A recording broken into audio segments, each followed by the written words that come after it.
Welcome to MindTier Learning, where we make GCSE Geography learning easy and simple. Welcome to today's lesson on coastal transportation. In this lesson, we are going to look at how sediment moves along the coastline. When we think about the coast, we often imagine beaches staying in the same place. But beaches are not fixed.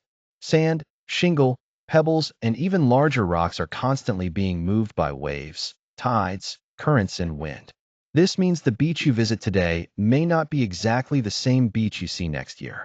Sediment may have been carried along the coast, moved offshore, or deposited somewhere else. Today, we will focus on four key methods of marine transportation: traction, saltation, suspension, and solution. We will also look closely at longshore drift, which is one of the most important processes shaping beaches around the UK. The big question for today is, how does the sea move material along the coastline?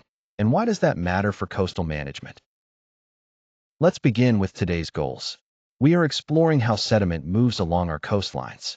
First, we will review erosional landforms and the cave-to-stump sequence. This links back to the previous lesson. Before sediment can be transported, material often has to be eroded from cliffs and headlands. Second, we will identify the four processes of marine transportation. These are traction, saltation, suspension, and solution. Each one depends on the size of the material and the energy of the waves.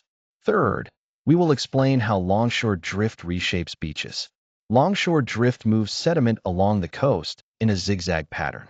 It is one of the main reasons sediment does not simply stay in one place. Finally, we will analyze the role of prevailing winds in sediment movement.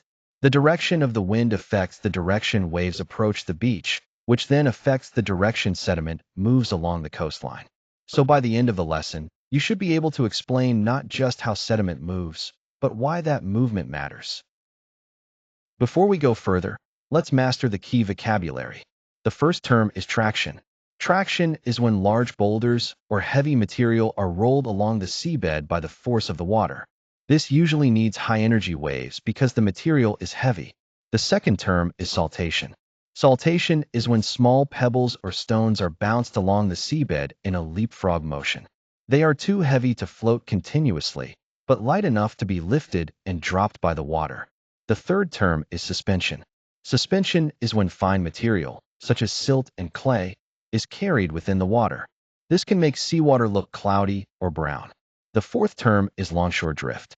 Longshore drift is the movement of sediment along a coastline when waves approach the beach at an angle. These terms are very similar to river transportation processes, but today we are applying them to coastal environments. Before we focus on transportation, let's recap erosional landforms. In the previous lesson, we looked at how headlands are attacked by waves. Processes such as hydraulic action and abrasion exploit cracks, joints, and weaknesses in the rock. Hydraulic action forces air into cracks and widens them. Abrasion wears away rock as pebbles and sediment are thrown against the cliff by waves. Over time, a predictable sequence of landforms can develop. First, caves form in faults or cracks. Then, continued erosion may cause caves to meet and form an arch. Eventually, the arch roof becomes unstable and collapses, leaving a stack. Finally, erosion at the base and weathering from above reduce the stack to a stump. This sequence is useful because it shows where sediment may come from. As cliffs and headlands are eroded, broken rock becomes part of the coastal system and may then be transported. Now let's check that sequence. You need to arrange these erosional features in the order they appear as a headland is eroded over time. The stages are: gravity and erosion reduce the stack to a stump. The arch roof collapses to leave a stack. Erosion through the headland forms an arch. A cave forms in a crack or joint. Take a moment to put those stages in the correct order. Remember, the process begins with waves exploiting a weakness in the rock. The feature does not begin as a stack. It begins as a crack that widens into a cave. The correct order is: first, formation of a cave in a crack or joint. Second, erosion through the headland to form an arch. Third, the arch roof collapses to leave a stack. Fourth, gravity and erosion reduce the stack to a stump. This is a classic coastal erosion sequence. A strong GCSE answer should include both the correct landforms and the processes causing them, such as hydraulic action, abrasion, weathering, and gravity. Now that we have reviewed how material is eroded, we can move on to what happens next, how that material is moved by the sea. Now let's think about the main question of today's lesson. Where does the beach go? The slide gives an example. If you visit a beach in Norfolk one year and return the next, you might find that the sand has physically moved 50 meters south. That sounds surprising, but beaches are constantly moving. A beach is not just a pile of sand sitting still. It is part of a dynamic coastal system. Waves move sediment up and down the beach. Longshore drift moves sediment along the beach. Storms can drag sediment offshore. Calmer conditions can return sediment to the beach. The slide describes this as a massive invisible conveyor belt, moving thousands of tons of material every day. This matters because beaches protect coastal towns. A wide beach absorbs wave energy before it reaches cliffs, sea walls, or buildings. If sediment is moved away and not replaced, a beach can shrink. That can increase erosion and flood risk. So understanding transportation is essential for coastal management. Now let's look at the four main ways the sea transports material. These processes depend on sediment size and wave energy. The first is traction. Traction moves the heaviest material. Large boulders and cobbles are rolled along the seabed by powerful waves. The second is saltation. Saltation moves smaller pebbles or stones. These particles are bounced along the seabed in short jumps. The third is suspension. Suspension carries fine particles such as silt and clay within the water. This is why the sea may look muddy or cloudy after storms. The fourth is solution. Solution happens when dissolved minerals are carried in the water. You cannot usually see this load because the material is dissolved. A simple way to remember this is large material rolls, medium material bounces, fine material floats. Dissolved material is carried in solution. These are the four loads of the sea. Now let's focus on one of the most important coastal transportation processes, longshore drift. Longshore drift is the movement of sediment along the coastline in a zigzag pattern. It happens when waves approach the beach at an angle. This angle is usually controlled by the prevailing wind, which is the most common wind direction. First, the swash carries water and sediment up the beach at an angle. Then, gravity pulls the backwash straight back down the beach towards the sea. The backwash moves at 90 degrees to the shoreline because gravity pulls water down the steepest slope. This repeated movement creates a zigzag pattern. Each wave moves the sediment a little further along the coastline. Over time, this can transport huge amounts of sand and shingle. So longshore drift is not one dramatic event. It is a repeated process that gradually shifts sediment along the coast. Now let's check your understanding. The question is, why does the backwash always move straight down the beach, even if the wave came in at an angle? Is it 1. The wind changes direction at the shoreline. 2. Gravity pulls water down the steepest, most direct slope. 3. The sand acts as a barrier to diagonal flow. 4. Centrifugal force from the Earth's rotation. Take a moment to think. Remember, swash is driven by the direction of the incoming wave. Backwash is driven mainly by gravity. The correct answer is 2. Gravity pulls water down the steepest, most direct slope. This is why longshore drift creates a zigzag pattern. The swash moves up the beach at an angle because the wave approaches at an angle. The backwash moves straight back down the beach because gravity pulls the water directly downslope. This repeats again and again. Each time, sediment moves slightly further along the coast.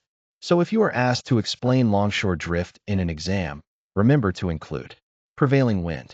Waves approach at an angle. Swash moves sediment up the beach at an angle. Backwash moves straight down due to gravity. Sediment moves along the coast in a zigzag pattern. Now let's look more closely at the prevailing wind. The prevailing wind is the most common wind direction in a particular place. It affects the angle at which waves approach the beach. That then affects the direction of longshore drift. In the UK, the prevailing wind is generally from the southwest. This means that on many southern English beaches, sediment tends to move from west to east. However, the exact direction depends on the shape of the coastline and local wave conditions. The slide gives Spurn Head in Yorkshire as an example. At Spurn Head, longshore drift moves sediment from north to south. This movement has helped create a large spit across the Humber estuary. This shows how prevailing wind and longshore drift can create major depositional landforms. Sediment is not just moved randomly. It follows a direction controlled by wind, wave approach, and coastline shape. Now let's look at the factors that affect how quickly sediment is transported. The first factor is wave energy. Strong storm waves can move heavier loads. For example, powerful waves may roll large material along the seabed through traction. The second factor is particle size. Fine sand, silt, and clay are easier to move than large pebbles or boulders. Fine material can travel further and faster because it requires less energy to transport. The third factor is the coastal profile. A steep beach can increase the strength of backwash. Because the slope is steeper, gravity pulls water back down more quickly, dragging sediment seaward. This means steep beaches may lose sediment more easily during destructive wave conditions. So sediment transport depends on energy, sediment size, and beach shape. This is why some beaches change quickly after storms, while others remain more stable. Now let's complete the recap sentence. The sentence says, the process where pebbles bounce along the seabed is called blank. When waves hit the beach at an angle, it is called blank. This is driven by the blank wind. The word bank is northern, saltation, prevailing, abrasion, traction, longshore drift. Take a moment to fill in the blanks. Be careful not to confuse abrasion with transportation. Abrasion is erosion, where material scrapes against rock. Saltation is transportation, where material bounces along. The correct sentence is, the process where pebbles bounce along the seabed is called saltation. When waves hit the beach at an angle, it is called longshore drift. This is driven by the prevailing wind. So the answers are saltation, longshore drift, prevailing. This recap brings together the main ideas. Saltation explains how individual particles move. Longshore drift explains how sediment moves along the coastline. The prevailing wind helps determine the direction of that movement. Now let's think about coastal management. The question is, if a town builds a groyne to stop longshore drift and keep its sand, what happens to the beaches further down the coast? A groyne is a wooden or stone barrier built at right angles to the beach. Its purpose is to trap sediment being moved by longshore drift. This can be helpful for the town that builds it because the beach becomes wider. A wider beach absorbs wave energy and protects cliffs, sea walls, and buildings. But there is a problem. If sediment is trapped by the groyne, less sediment continues down the coast. This means beaches further downdrift may become starved of sediment. Those beaches may shrink. A smaller beach absorbs less wave energy, so erosion may increase. This is a good example of how managing one part of the coast can create problems somewhere else. You might have said that beaches downdrift will be starved of sediment. That is correct. You might also have said that this increases the rate of erosion for neighboring towns. That is also correct. If a beach loses sediment, it becomes narrower. A narrow beach gives less protection against destructive waves. The slide also mentions coastal squeeze, where the beach may disappear entirely between the sea and fixed human defenses. This shows that the coast must be managed as a system. A strong GCSE answer might say, if a town builds a groyne, it traps sediment moved by longshore drift. This can build up the beach locally, but it reduces the amount of sediment reaching beaches further down the coast. Those beaches may become narrower and have a negative sediment budget. As a result, waves reach the cliffs with more energy, increasing erosion in neighboring areas. That answer is strong because it explains both the local benefit and the wider consequence. Let's finish by looking ahead. Today we have seen how sediment is moved. Next, we will look at what happens when the sea runs out of energy and drops its load. That process is called deposition. Deposition creates landforms such as beaches, spits, and bars. The final reflection question is, if the wind changed direction for a month, what would happen to the shape of the beach? Think about what controls longshore drift. If the wind direction changed, waves would approach the beach from a different angle. This could change the direction of sediment movement. Some parts of the beach might build up, while others might lose sediment. The shape of spits, berms, or beach ridges could also change. This reminds us that beaches are dynamic systems. They respond quickly to changes in wind, waves, and sediment supply. If you found this presentation helpful, please remember to like the video and subscribe to our channel. Your support helps us create more valuable content and stay connected with you. Thanks for watching.